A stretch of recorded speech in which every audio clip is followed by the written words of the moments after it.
So now let's have a look to the second interface of the DVC system that has been designed for more administrative reasons. One very important is how to create multiple users.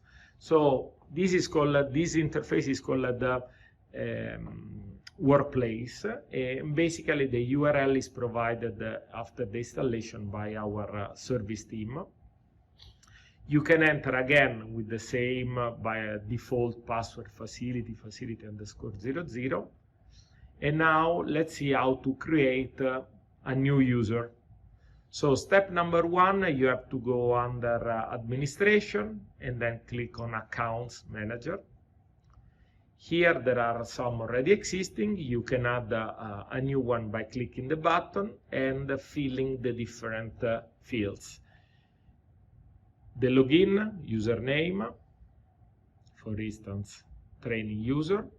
The profile, there are some default profile like facility operator or researcher, in this case facility.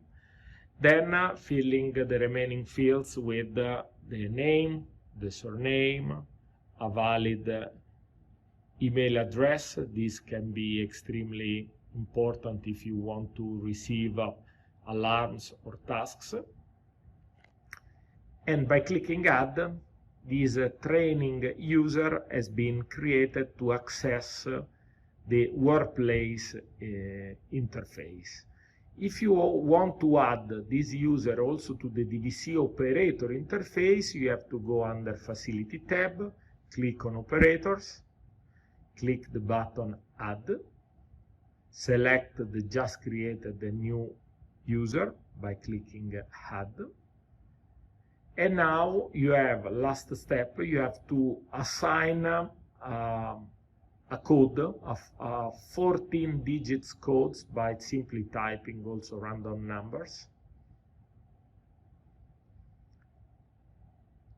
And then clicking update button. And also this user has been added as a valid DVC operator user. Christian just clicked the synchronization button to be sure that this information is pushed also to the DVC operator interface. Currently the user is still suspended because no password has been created for this user. It's still in the suspended mode. How to enable the training user to become active?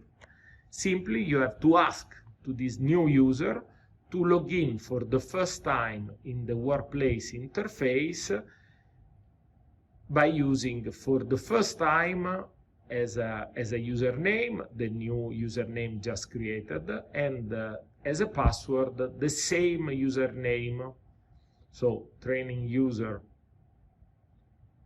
as a username, training user as a password only for the first time.